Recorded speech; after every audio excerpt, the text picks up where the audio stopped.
In this chapter, I'm going to show you how to make the collar. And because normally the collar is fairly much straightforward, you would put it with the grain, but because I had a check and I wanted it across the grain, I thought I'll do a video for you so you can see how that works in detail. The collar is lined and then it's just tacked to the side there for a little bit of support, so I didn't do that. And so this is one of the options. Of course, you could also make it with lace.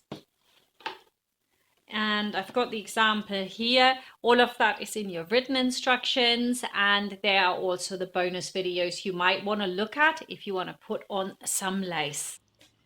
In this example, we're not cutting the collar on the straight, which is really easy if you do that. Just find a point that's right central to your design that you have on your fabric, and then that's what you use to create a beautiful collar.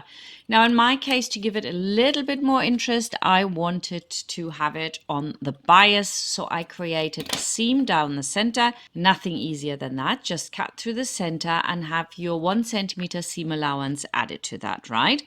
To get a perfect diagonal, fold over your fabric in a 90-degree angle, and the squares will really help you do that.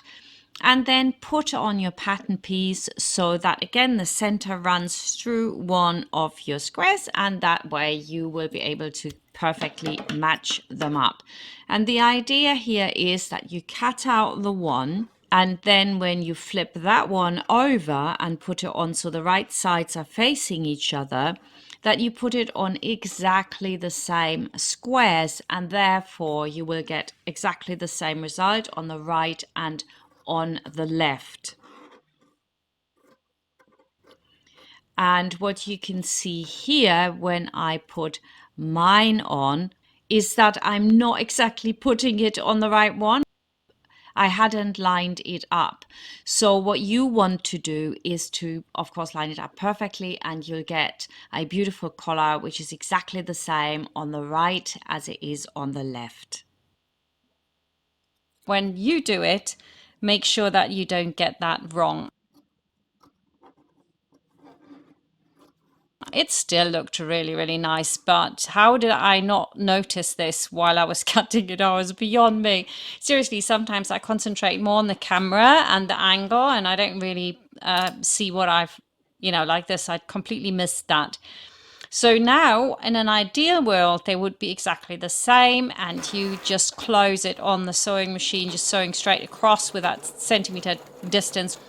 And then we iron the seam apart and check it, of course, that it fits. And as you can see, it's so easy to make an error there, right? So now we're going to cut it out of our lining. We only need it once. I'm making 2 dresses, so I cut 2 at the same time. So I have it ready for my next trim.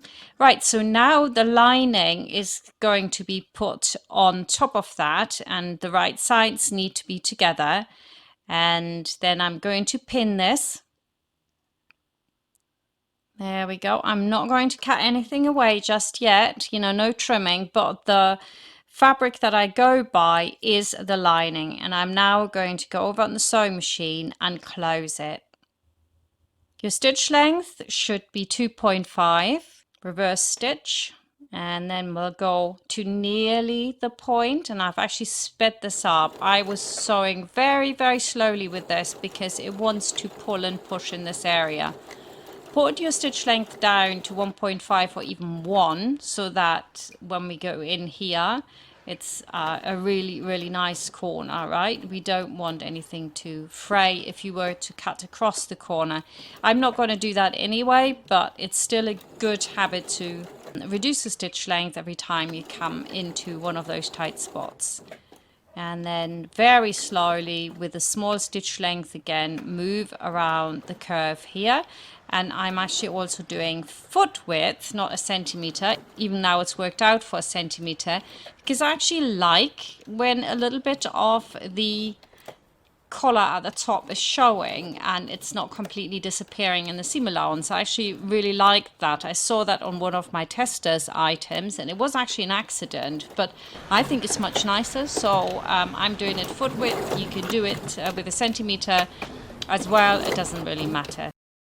So on this side we do exactly the same, stitch length down to about 1 or 1.2, do a few stitches, and then pushing the fabric and do the rest of it with the 2.5. We're not going to cut across the corner because very often it actually looks better when you just fold them. You get a really nice point. But we don't want anything to crumple up inside, so I am going to cut the seam allowance back a bit here so that it works better.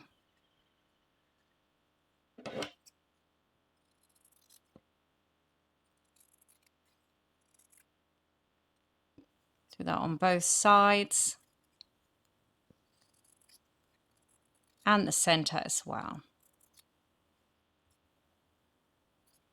And then of course we also need to snip it right to that top point, and maybe once on either side, so that there's no tension when we turn it, like that. Right, now we're going to fold the seam allowance in on each other, hold it with one thumb, and then the other thumb just presses it through.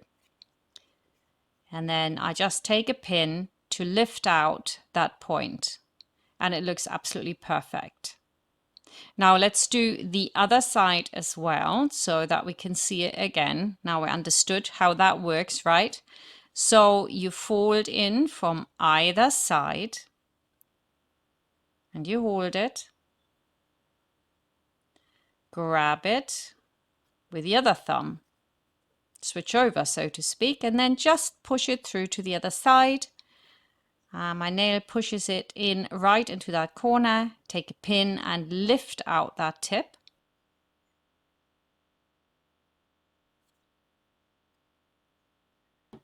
And voila, beautiful, right? And I didn't even notice then that I had done the sides different to each other. See, I don't know.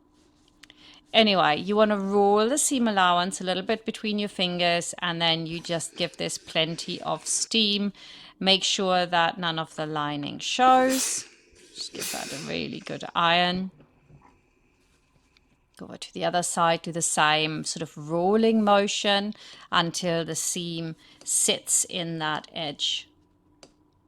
Roll it a little bit further over and give it a good press.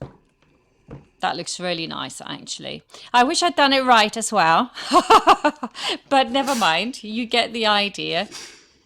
Now, my next step is to just pin this together now, and if some stuff stands over where the lining is, you trim that off, and that's it. We'll leave it on the inside, that little bit extra, okay, because we're going by the lining.